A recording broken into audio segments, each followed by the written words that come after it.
so wow, exciting movie, lots of twists and turns and surprises this time around. Thank you. Thanks. Dean, I'm wondering, this time you were flying solo as a director, was that daunting or was it invigorating? It was both, I think. Yeah, because I didn't want to fall short of our collaboration, and at the same time, it was a good bit of growth for me because I didn't have the crutch of somebody else to back me up. I needed to stand by my convictions. Right. America, when you voice the character and then you watch the movie, are you able to forget that that's your voice?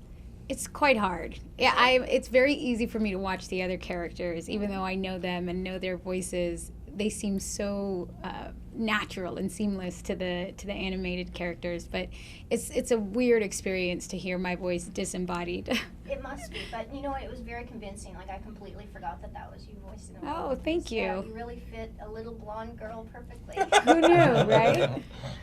Jay in America, I'm wondering, did you get to do any sessions together while doing the voice work? We got to do one, sort of our first scene on screen together where she does her impression of me. So I got to be privy to that in person. That was quite special. And can you describe how Hiccup has changed from the first movie? Yeah, he's just sort of dealing with, he's always dealing with sort of universal problems of his age, and I think that at 20 he's kind of dealing with stuff that a lot of kids could identify with, which is trying to figure out who he's meant to be, and trying to reconcile that with who his family expects him to be, and still sort of continuing on his mission from the first one, which is to sort of find a way to spread this message of coexistence across the world. So you must both be feeling very comfortable in your roles. Is there anything new that you try to bring to the character each time?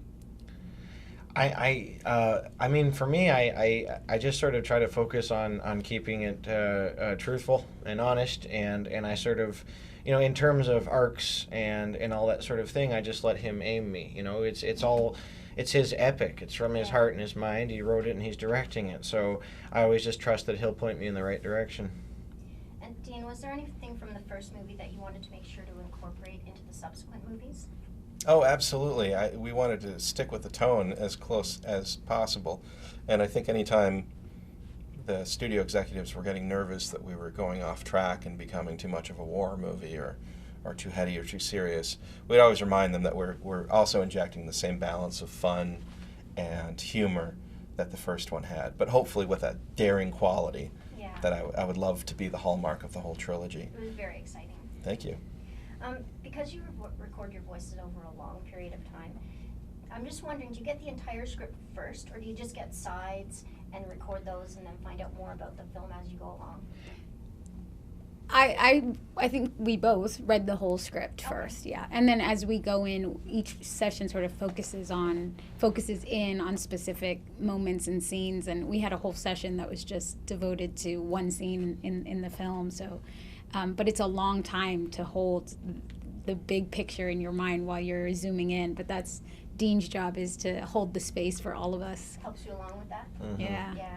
I really wanted them to weigh in, to read that first draft and then talk about where they saw the characters going, because I think they're both storytellers and they know their characters so well. So anything that I may have veered off the path in terms of the truth of the character or the integrity of the tone in the story, they were there to remind me of. So you really trust your actors? Absolutely. Excellent. When you form a relationship with your dragon in the movie, do you relate that back to any relationship with a pet, perhaps?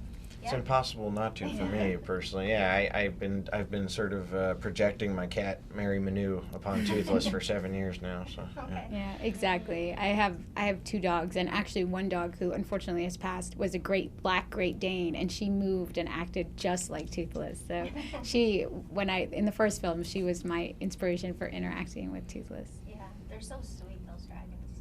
It's so cute. Cannes looked like it was a lot of fun. There were so many people with Viking hats, and then you had the dragon there and everything. Yeah. What was the most memorable experience about that? For me personally, it was like sort of, I had two asides, one with America and one with Dean at the top of that stairwell, at the top of the red carpet, and I just said, it was not lost on any of us. Dean and I are just two boys from Quebec, and America and I, neither of us grew up super wealthy, and so here we are in our finery at the top of this place. That was for me, that was insane. That wasn't lost on me. I think what was so wonderful was, how Dean and this whole project has managed to really break people's expectations of animation, to really surpass people's expectations of the quality of storytelling one can do in this medium, and the fact that this film was being celebrated at the sort of epitome of cinema, and it felt so natural and it felt so right, because at the end of the day it was just great storytelling.